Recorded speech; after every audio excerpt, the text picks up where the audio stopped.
Hey guys, JV here sharing details on the new Batarian Vanguard character that just went live yesterday, along with a new weapon and more multiplayer info. This comes after update 1.10 released earlier this week, which introduced a variety of multiplayer changes. Now the Batarian Vanguard is an ultra rare character, which means I won't be able to show off gameplay because I haven't gotten lucky enough with my loot boxes. And same goes for the new weapon, which is also ultra rare. But we've got more to talk about, so let's get into it. As always, if you like what I do here and want to see more, be sure to subscribe.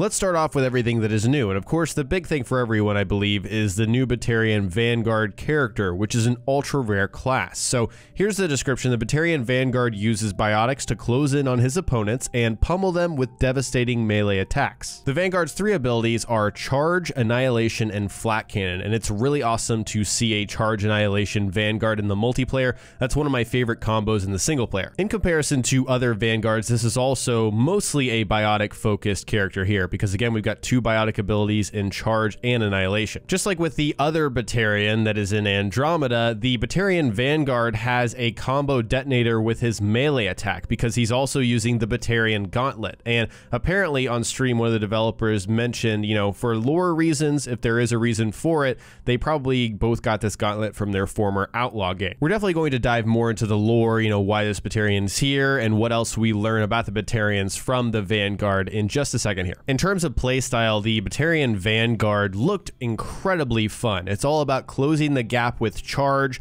priming your enemies with Annihilation, which again is one of my favorite new abilities in Mass Effect Andromeda, talking about single player and multiplayer, and then detonating with a melee attack. So that's the combination. Charge in, Annihilation, and then detonate with that melee attack. It's absolutely ridiculous, and I wish I could show some of that stream footage. I don't know if I'm allowed to do that, so we're gonna play it safe here. Also on stream, one of the developers there, his name is Benoit, I believe he's a level designer, talked about the inspiration for the Batarian Vanguard, and it came after several requests for a heavily focused close quarters combat character. And that is absolutely what the Batarian Vanguard is. Obviously it's a Vanguard, so you expect that, but also just having Annihilation and the ability to detonate it constantly. Every single enemy that's in your Annihilation field within melee range, you can force that combo detonation. It's very deadly. Next, we're talking about the Shorty, which is the new shotgun, the new weapon. It's ultra rare, just like the Batarian Vanguard, so it's hard to get this new stuff. And the description for the Shorty is Outlaws cobbled together the compact Shorty because they wanted a close range weapon with extra ammo. The shotgun fires 3-round bursts, but it's heavy to carry because of a large ammunition clip. The recoil kicks like an angry mule. So in essence, we're looking at a high damage, high rate of fire, high recoil, 3-round burst, semi-automatic shotgun, which sounds absolutely crazy. And that was also shown off on stream. Unfortunately, again, I can't show it in this video, but it is very well suited for the Batarian Vanguard. That's what they used. And of course, any other close quarters combat character would do very well with an ultra rare shotgun like this. The final piece of new content introduced with the Batarian Vanguard is the new mission, the Apex mission called Along for the Ride. And the details of the description here is the Outlaws damage the Batarian piloted vessel. We'll have to collect salvage from another Ket ship to repair it. So of course, it would make sense that it takes place on a Ket ship. We are on Firebase Nimbus, again, a fairly new multiplayer map, and the two mission modifiers are Glassjaw and Hand to Hand. First off, Glassjaw is plus 1000% enemy melee damage. You really want to stay out of range, out of melee range, even though if you have the Batarian Vanguard, you're going to be up close. So you just have to be careful on that. And then Hand to Hand reduces weapon and power damage by 25% while increasing your melee damage by 100%. Unfortunately, we don't have a lot more information than that. These missions are supposed to advance the Apex multiplayer story arc narrative. Nothing new about the Quarians right now, unfortunately, but hopefully we'll move towards that in the future.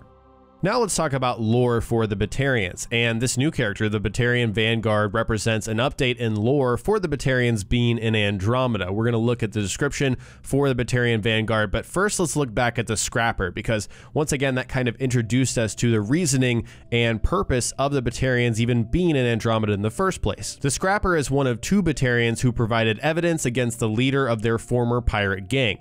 When Alliance protection services failed, the Batarians negotiated an asylum deal with the Initiative. The Solarians granted the Batarians cryopods on Arc Parchero to gain potential security assets. Happy to abandon pirate life, the Scrapper is starting to enjoy fighting for a greater purpose. So that pretty much brings us up to speed. The Batarians ratted out their former gang leader, and in exchange, instead of going to prison or something like that, they were sent to Andromeda to serve as security for the Solarians. They were the ones who offered them room on their Arc so they could protect them. Now, here's the description for the Vanguard. So the Vanguard is one of 2 Batarians given asylum on the Solarian Arc in exchange for helping the Alliance capture their former boss, who led a notorious Batarian pirate gang that attacked ships uncomfortably close to the Citadel. The 2 Batarians were granted passage on the Solarian Arc in exchange for information and an agreement to provide security for future Solarian settlements in Andromeda. So if you couldn't already tell, this doesn't give us much more info. It's basically a regurgitation of what we've already read from the Batarian Scrapper. It reiterates how the Batarians got here, why they got here, etc., with a few more details like what the pirate gang did, which is attack ships close to the Citadel, kind of interesting backstory there,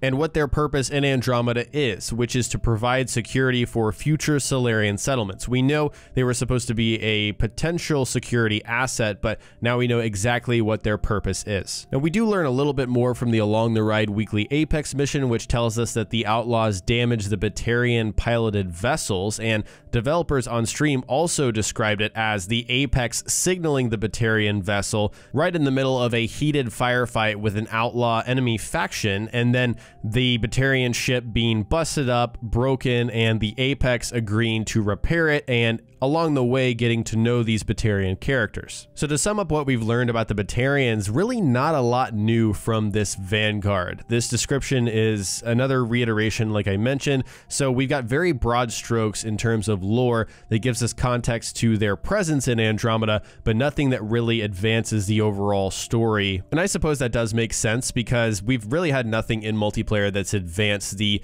story at large within single player and multiplayer. It's really been exclusive to Apex and this kind of side story that runs alongside but doesn't necessarily cross over. For example, we've learned a little bit more about the Angara and the Rokar through these BioWare blogs, but they don't really advance the main storyline. My hope is that they do move in that direction in the future, especially if you're someone who wants to see the Quarians in some capacity, whether it is DLC or a multiplayer update like this. And so I hope they are moving more towards that direction in the future.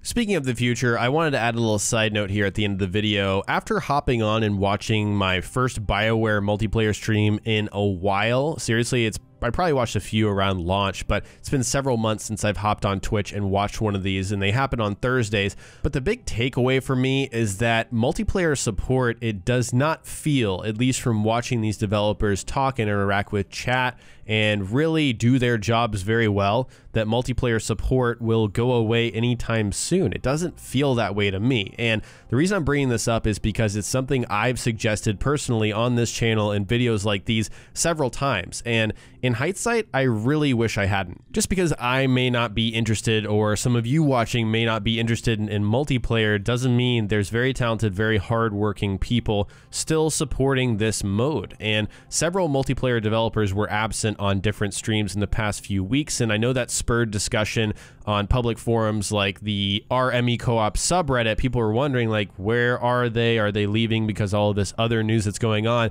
And actually, they were just on vacation. It's the summer. It does make sense. And with Billy Buskell departing BioWare, going to another venture for whatever reason, probably plenty of other reasons besides whatever's going on with BioWare, we had Bastien and Benoit on the stream this time. And it just reminded me that there's a group of core developers here that really are great at their jobs. They're always answering questions on social media, like Fernando Mello. He's someone that I've referenced in several videos before, talking about different things that are going on with DLC or multiplayer. Speaking personally, my general perception probably comes from this constant state of paranoia with all of the news that's going on about single player, about BioWare, about people with their pitchforks being angry. But multiplayer is clearly here to stay. They clearly have people working on it full time, dedicated to it, and I was shown that today by the stream. However, it is still legitimate to ask where this team will be working on on Mass Effect Andromeda's multiplayer, especially now that we know that BioWare Montreal is closing. I would assume it would still be within BioWare because it would be odd to see a BioWare team working out of EA Motive, for example, which is the studio that BioWare Montreal is merging into. But that may not be the case because EA Motive is also opened in Montreal. So instead of, making people relocate, maybe they just have them work out of there. We don't know. I think that's something that BioWare will let us know, or maybe developers on these future Andromeda streams will let us know if someone asks a question about it. That's it for me, so turning it over to you guys, what is your favorite multiplayer class in Andromeda so far? I think for me it's the Angara Avenger. It was there from the very beginning, one of the ultra rare classes where you can really sneak around. It's got stealth grid, you can flank enemies. It's really useful in that way. So let me know what your favorite character is in Andromeda's multiplayer in the comments section below. If you stayed till the end and enjoyed the video, click the like button and subscribe for more content. Check out my latest videos by clicking the links on screen. Follow me on Twitter and Facebook so you don't miss another video. Sign up with Juniper to receive exclusive discounts on shirts, hoodies, and more at the JV merch store. Click the link for more details. Thanks so much for watching, and I'll talk to you next time.